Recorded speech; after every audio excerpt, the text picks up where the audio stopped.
Bienvenidos a Rafael Lora TV.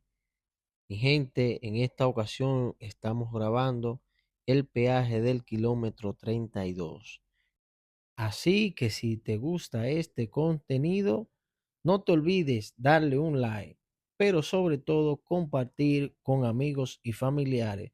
Así apoya el canal que crezca y yo puedo darle más contenido a ustedes por el apoyo que ustedes nos están dando. No te olvides darle un like. Nosotros llegando y de una vez vemos aquí que están mojando todo el área para ver cómo asfaltan. Miren la máquina ya que le va a tirar y la limpieza que viene ahora para comenzar el asfalto. Por aquí vemos esta otra máquina que también está comenzando a trabajar, a quitar toda esa arena, toda esa piedrecita que le echan ahí para así comenzar el asfalto.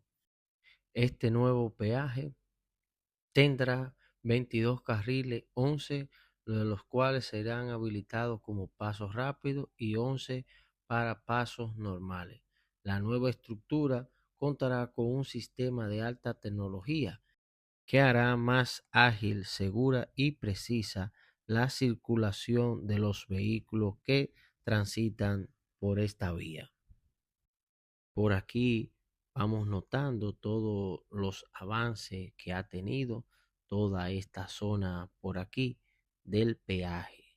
Como ustedes pueden ver ahora, cuando vamos pasando por aquí mismo, por el peaje, se van a dar cuenta que sí están trabajando arduamente. Seguimos con nuestro recorrido para que ustedes no se pierdan ningún detallito de esta gran obra que tanto me piden que la grabe. Me han dicho, graba esto semanal. Así que por ustedes estamos grabando esto prácticamente semanal para que ustedes no se pierdan ningún detallito de esta gran obra.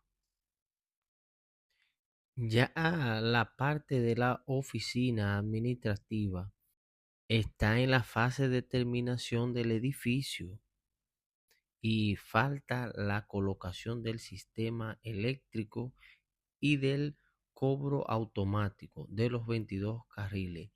18 serán para pasos rápidos y los otros serán para pasos normales, según las especificaciones, cosa que cambia.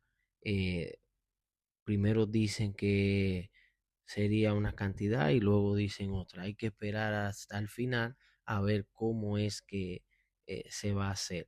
Miren esta bella toma que le hemos hecho a todos ustedes desde aquí para que ustedes noten todo el avance que ha tenido. Esta obra está quedando sumamente bella. Así que espero que les guste el video.